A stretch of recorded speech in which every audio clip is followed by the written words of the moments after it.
दिव्य तेजमयो देवाः महावीरो महाबला ज्ञान गुण भक्ति संगमो श्री हनुमते नमो नमः। जय हनुमान संकट मोचन जय हनुमान। जय हनुमान संकट मोचन जय हनुमान। केसरी नंदन तिहु जगवंदन अंजनी सुत बलधारी। केसरी नंदन तिहु जगवंदन अंजनी सुत बलधारी। संकट मोचन नाम तुम्हारा संकट मोचन नाम तुम्हारा हर संकट पे भारी। जय हनुमान संकट मोचन जय हनुमान। जय हनुमान संकट मोचन जय हनुमान। संकट उसके निकट न आवे ले जो शरण तुम्हारी। संकट उसके निकट न आवे ले जो शरण तुम्हारी। संकट मोचन नाम तुम्हारा संकट मोचन नाम तुम्हारा हर संकट पे भारी। जय हनुमान संकट मोचन जय हनुमान। जय हनुमान संकट मोचन जय हनुमान। मैंने साक्षात कामदेव को पराजित कर दिया है। देवराज इंद्र की एक न चली। मैं प्रसन्न हुआ देवर्षि। आपकी पुत्री समस्त लक्षणों से संपन्न है राजन। अभी तो आपकी परीक्षा होने वाली है देवर्षि। जाकर अपना मुख दर्पण में देखो, तुम्हारे जैसे रूप वाले से राजकुमारी कदापि विवाह नहीं कर सकती।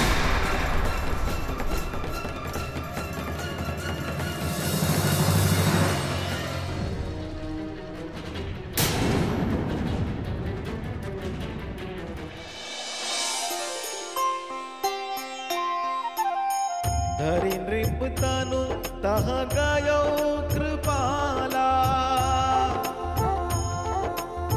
धरि नृपतनु तह गयो कृपाला।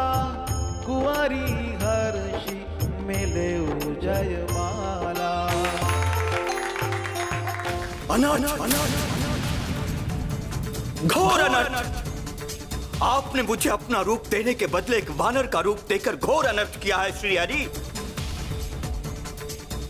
जिस प्रकार आप समस्त संसार को भ्रमित करते हैं, आपने मुझे भी भ्रमित किया है।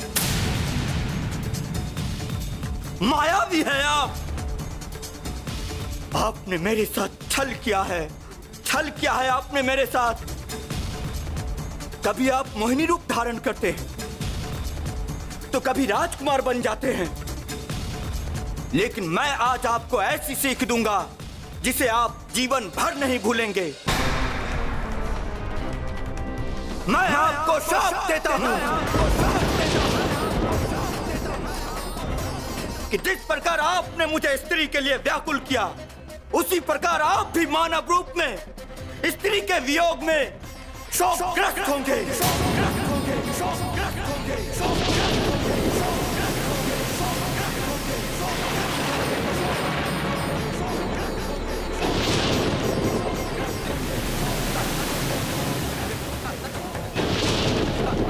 और जो वानर रूप आपने मुझे प्रदान किया है, वही वानर स्त्री वियोग से मुक्त करने में सहायक बनेंगे।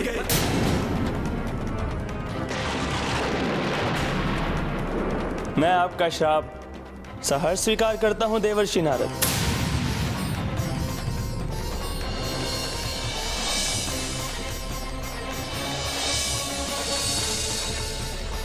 ये सब हमारी माया थी देवर्षि। यहाँ ना तो कोई संवर है और ना ही कोई कन्या। और आज यही कारण है देवी कि श्री हरि विष्णु के अवतार श्री राम अपनी भार्या के वियोग में वन वन भटक रहे हैं। क्या नारद श्री हरि की माया में सब कुछ भूल गए थे स्वामी? क्या उन्होंने अपने आराध्य को ही श्राप दे दिया? श्री हरि का उद्देश्य यह सिद्ध करना था देवी कि कामदेव को पराजित करना कठिन है। देव ऋषि ने काम पर विजय प्राप्त नहीं किया, बल्कि उन्हें काम पर विजय पाने का भ्रम हुआ है। उन्हें यह भी ज्ञात था देवी कि देव ऋषि कामना के वशीभूत होकर उन्हें श्राप देंगे। अर्थात श्री राम को भार्या का वियोग सहन करना ही था स्वामी। यह तो स्वयं श्री हरि का ही आयोजन था देवी। पुनः मैं श्री राम के इस भार्या वियोग और शोक की परीक्षा स्वयं लूंगी स्वामी। देवी, इससे आपको कौन सा लाभ होगा? मेरे मन की उत्कंठा शांत होगी स्वामी, और इस सत्य का ज्ञान होगा कि श्री राम को वैदेही से कितना प्रेम है।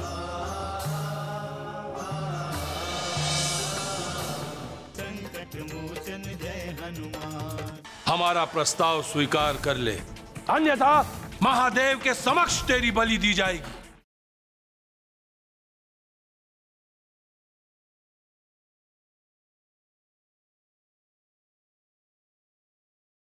संकट मोचन जय हनुमान।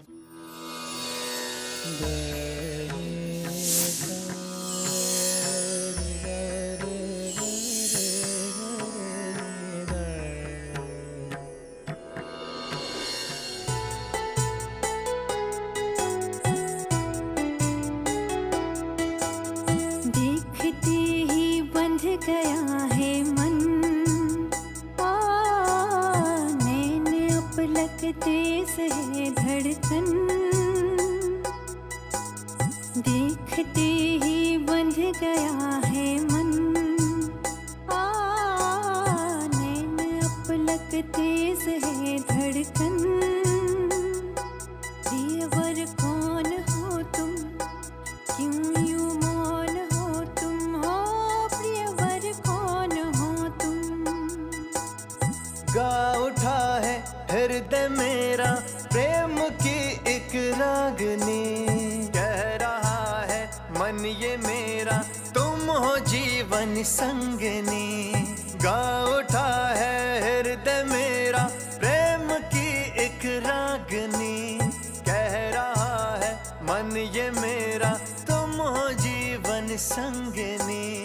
हो रहा है पहली पहली बार, प्रिय कौन हो तुम, क्यों यूं मौन हो तुम, हो प्रिय कौन हो तुम।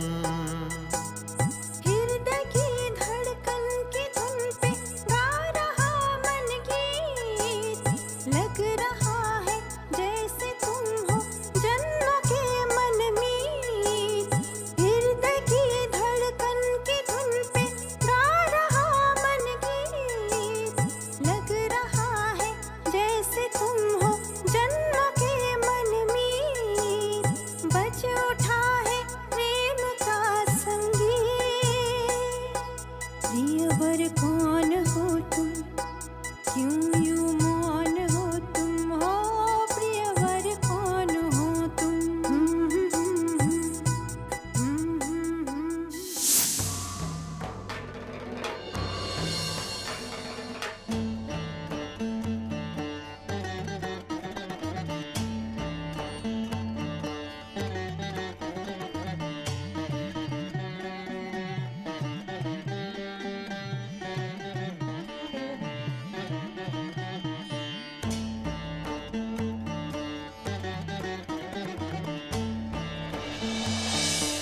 रुकिए देवी,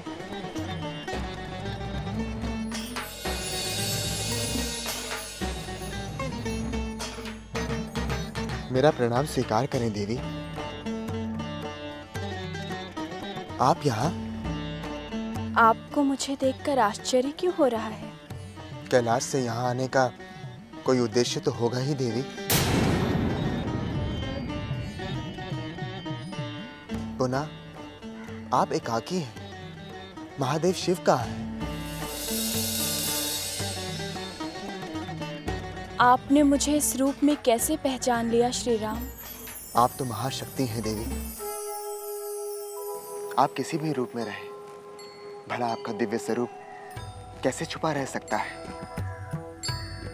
सच तो ये है कि मैं आपकी परीक्षा लेने आई थी, किंतु आपने मेरी ही परीक्षा ले ली। अब मुझे पूर्ण विश्वास हो गया है कि आपके मन और प्राण में सीता उसी प्रकार बसी है जिस प्रकार श्री हरि के मन और प्राणों में देवी लक्ष्मी। आपका इस क्षेत्र में आना हमारे लिए शुभ संकेत है। कृपा करके मुझे ये बताएं, क्या मुझे मेरी सीता मिलेगी? आप तो स्वयं मंगल करता है, स्वयं सर्वशक्तिमान है। आपके लिए ना तो रावण का दुस्साहस रहस्य है और ना ही सीता का हरण रहस्य है, ना तो सीता का बिछुड़ना रहस्य है और ना ही सीता का मिलना।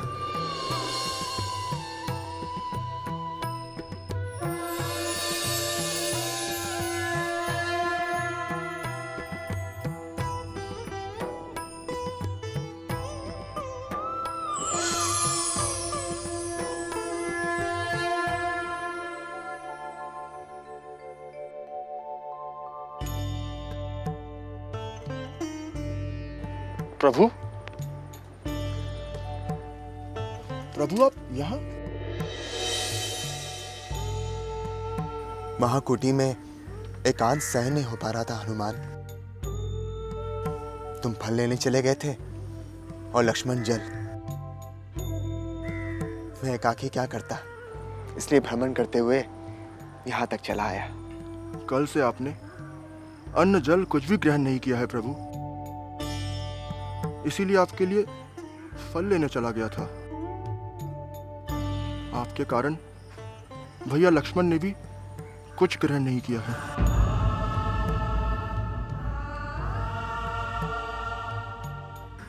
तो क्या तुमने भी? आपके बिना मैं कैसे भोजन कर सकता हूं प्रभु? वैसे हमारी भूख तो आपके दर्शन से ही मिट जाती है। पुनः हम आपके भोजन करने के बाद ही भोजन करते हैं। आप यहीं फलाहार कर लीजिए या शीघ्र चलिए, भैया लक्ष्मण भी आ गए होंगे। आपके बिना वो भोजन नहीं करेंगे। तुम दोनों भूखे रह गए और मुझे पता तक नहीं चला। कितना दुखद है ये। सीता भी मेरे बिना कभी भोजन नहीं किया करती थी। पता नहीं बिना अन्न और जल के वो कैसे जीवन व्यतीत कर रही होगी।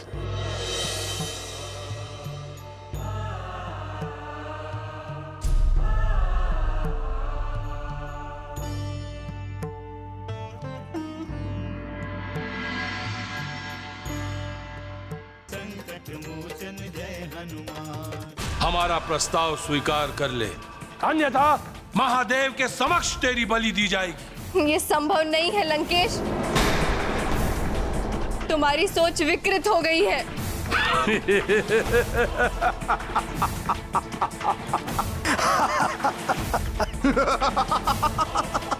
सुना तुम लोगों ने, हमारी सोच विकृत हो गई है।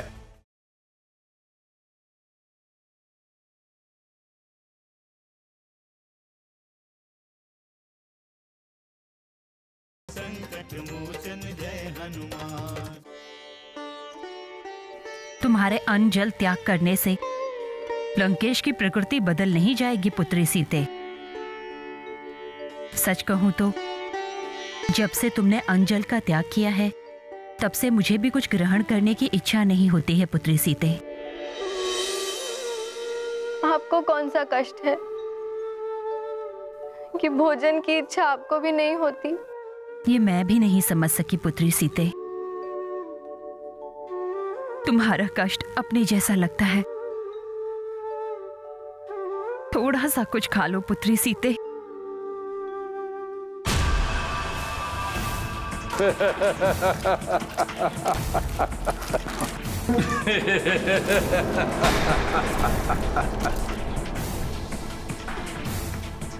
हम तुम्हारा निर्णय जानना चाहते हैं सीते। हमें यह सूचना प्राप्त हुई है कि तुम्हारा वनवासी पति राम यहां नहीं आएगा, कदापि नहीं आएगा। वो इसका वध कर दें लंकेश। जो आपके प्रश्न का उत्तर ना दे उसे जीने का कोई अधिकार नहीं। इसका वध करने से लंकेश का प्रतिशोध पूर्ण नहीं होगा। प्रतिशोध पूरा करने के लिए इसे जीवित रहना होगा। यदि इसका वध करके इसके पति को इसकी सूचना दे दें तो वो अवश्य हमसे युद्ध करने की चेष्टा करेगा।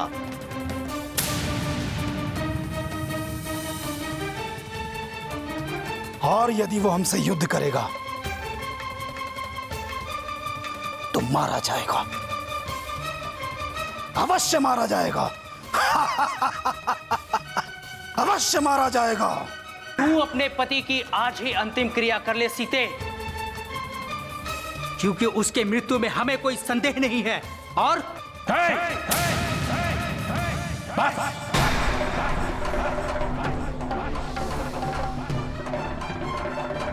भविष्य की संभावनाएं व्यक्त करने का अधिकार तुम्हें नहीं है। भविष्य का निर्णय केवल हम करते हैं। हम दशानन, लंकेश, रावण। हमें क्षमा करें लंकेश। परंतु तुम चिंता न करो सीते, तुम पर कोई संकट नहीं आएगा। तुम इससे सदा सर्वदा दूर ही रहोगी। परंतु हां, तुम्हें वैसा ही रहना होगा जैसा हम चाहते हैं। ये संभव नहीं है लंकेश, तुम्हारी सोच विकृत हो गई है।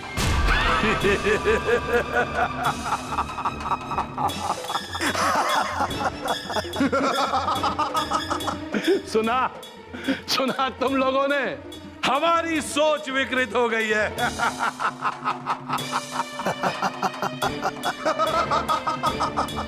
दशानन, लंकेश, रावण की सोच विकृत हो गई है। सुना? सीते, तो उस सोच के संबंध में क्या कहोगी? क्या कहोगी अपने उस वनवासी पति राम की सोच के विषय में, जिसने हमारी भागिनी शूर्पणखा के प्रतिष्ठा का हरण किया? क्या कहोगी अपने उस देवर के सोच के विषय में, जिसने न केवल हमारी भागिनी शूर्पणखा की नाक काटी, अभी तो पूरे राक्षस संस्कृति की नाक काटी? क्या उनकी सोच विकृत नहीं थी? नहीं थी उनकी सोच विकृत? हम जानते हैं कि तुम्हारे पास हमारे प्रश्नों का कोई उत्तर नहीं। कुछ नहीं कह सकती तुम। बस इतना जान लो सीते कि तुम्हारा वो वनवासी पति राम अब कभी नहीं लौटेगा, कदापि नहीं आएगा वो। मैं 2 दिनों तक महाराज सुग्रीव की प्रतीक्षा करता रहा, पर वो नहीं मिल सके।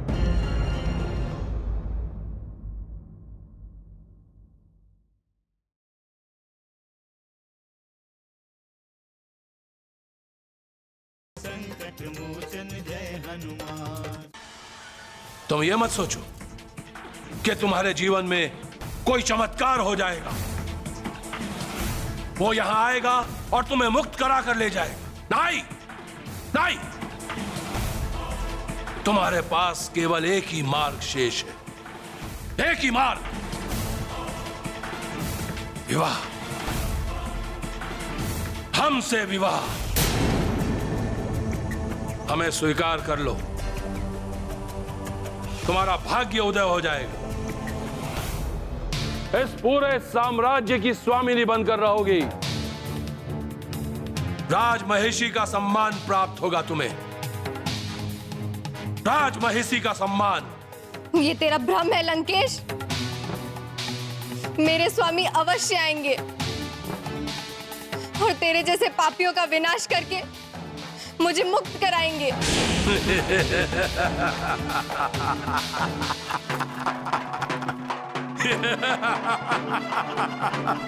अज्ञानी हो तुम सीते, घोर अज्ञानी। विनाश केवल महादेव करते हैं। या लंकेश रावण, मृत्युदाता है यह लंकेश रावण। लंकेश रावण की लंका में बैठकर विनाश की बातें करना छोड़ दे। आज तुझे अंतिम अवसर देता हूं सीते।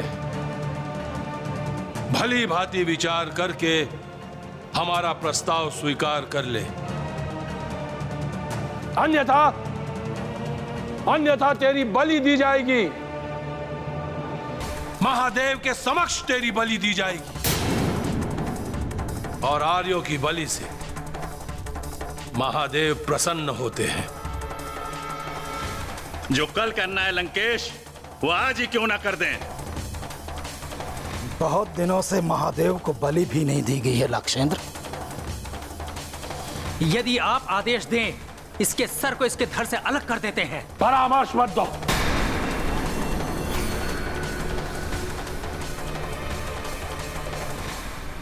मत दो हमें परामर्श। बिना मांगे परामर्श देने का परिणाम शुभ नहीं होता है।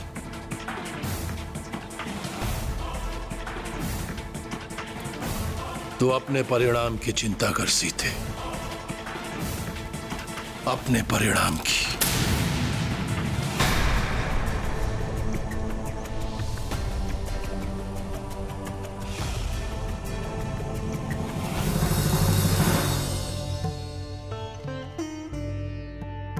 चिंता ना करो पुत्री सीते, लंकेश का स्वभाव ही ऐसा है, इन्हें कोई नहीं रोक सकता। लंकेश को केवल रघुवीर ही रोक सकते हैं, केवल और केवल रघुवीर। मैं आपको सावधान करने आ गया। भैया लक्ष्मण का क्रोध काल बनकर पूरे किष्किंधा पर बरसने वाला है। जय हनुमान, असुर निकंदन जय हनुमान।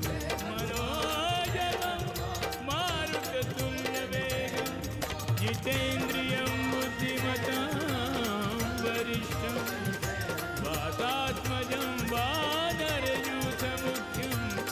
श्रीरामदूतं शरणं प्रपद्ये।